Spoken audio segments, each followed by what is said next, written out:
नमस्कार दोस्तों, मैं शंकरदान चारण एक छोटी सी कहानी प्रस्तुत करने का प्रयास कर रहा हूँ। अगर आपको अच्छा लगे तो जो वीडियो है उसको लाइक व शेयर करना, ताकि मेरी मेहनत जो है उसका परिणाम मुझे मिल सके।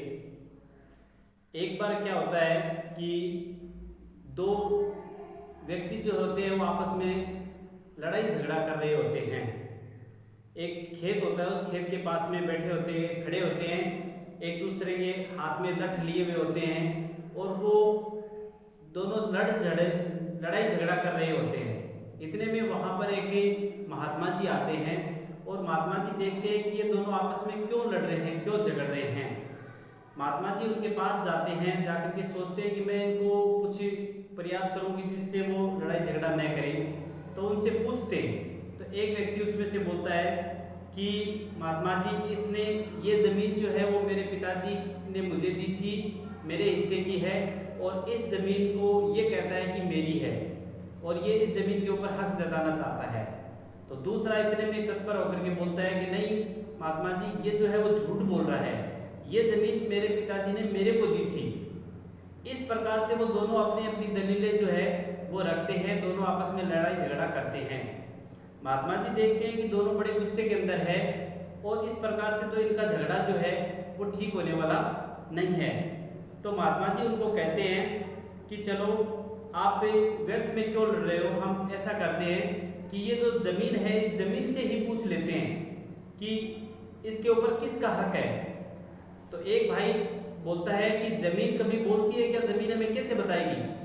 तो महात्मा जी ने कहा कि ज़मीन तो बोलती है, ज़मीन कहती है, लेकिन इसकी आवाज़ जो है वो आपको सुनाई नहीं देगी। इसकी आवाज़ सुनने हम सुन सकते हैं, हमें इसकी आवाज़ है वो सुनाई देगी।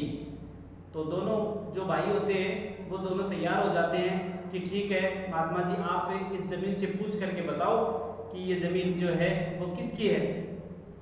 महात्मा जी कहते हैं कि मैं इनसे पूछूंगा ज़मीन से, और वो जो निर्णय होगा वो आपको मंजूर तो है ना, पहले ये बता देना।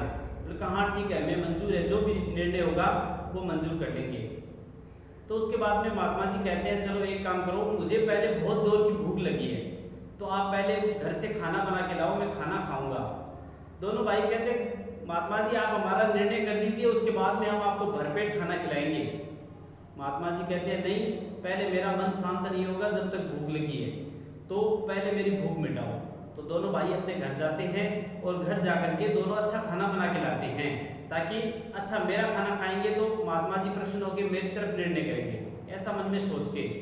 तो दोनों अच्छा खाना लेते हैं, दोनों खाना ले आते हैं। महात्मा जी पूरे खाने को मिला करके उसके 3 भाग कर लेते हैं, 3 भाग करके दोनों भाइयों को खिलाते हैं, महात्मा जी खाते हैं। और तीनों ने एकदम आराम से खाना खा लिया। खाने खाते समय उनके बीच में विचार विमर्श जो है वो चलता रहता है, उस जमीन से संबंधित बातें जो है वो चलती रहती है। उस सारी प्रक्रिया को करने में उनको 2-3 घंटे का टाइम लग जाता है, और ये जो 2-3 घंटे होते हैं, इन 2-3 घंटों के अंदर वो जो लोग होते हैं उनका गुस्सा है वो ठंडा हो जाता है।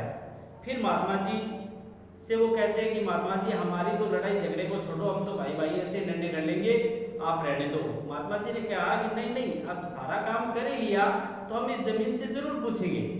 तो ऐसा कह करके वो महात्मा जी कहते हैं चलो मैं अब जमीन को पूछता हूँ। वो जमीन के ऊपर लेट जाते हैं, महात्मा जी जमीन के ऊपर लेट जाते हैं और लेट करके भूमि के कान लगा करके पूछते हैं। पूछ करके थोड़ी देर लेटे रहते हैं, उसके बाद में खड़े होते हैं। खड़े होकर के अपने चेहरे के भाव बदलते हैं और भाव बदल के कहते हैं कि ये जमीन तो कुछ और ही कह रही है। दोनों आश्चर्यचकित होते हैं, महात्मा जी क्या कह रही है। बोले ये कह रही है कि ये मेरे इसके ऊपर इन दोनों का किसी का भी हक नहीं है, ये मेरे दोनों मालिक नहीं हैं। तो कहा कि तो फिर कौन मालिक है। तो महात्मा जी ने कहा कि जमीन कह रही है कि मैं इन दोनों की मालिक हूँ। मैं जो है, जमीन जो है वो कहती है कि मैं इन दोनों की मालिक हूँ, न कि ये मेरे मालिक है। और ये जमीन ऐसे भी कहती है कि इनके पूर्वज जो है वो कई मेरे से खाना खा करके गए हैं, मेरे हिसाब से पल पोस करके गए हैं, बड़े होके गए हैं, और वो भी यहाँ नहीं रहे, वो भी चले गए।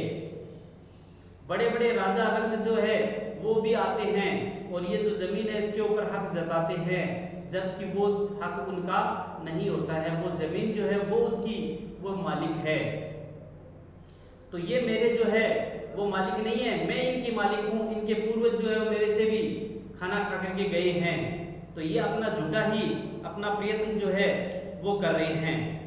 तो इस प्रकार से दोनों भाइयों के समझ में आ जाता है कि हम अपनी वस्तु कह करके, अपनी जमीन कह करके आपस में क्यों लड़ाई झगड़ा कर रहे हैं। ये तो हमारे पूर्वजों की है और ये हमारा पालन पोषण कर रही हैं। तो हमें इस प्रकार से ये जो चीजें हैं उनके ऊपर हक जता करके अपने को नहीं लड़ाई करनी चाहिए, नहीं झगड़ा है वो करना चाहिए।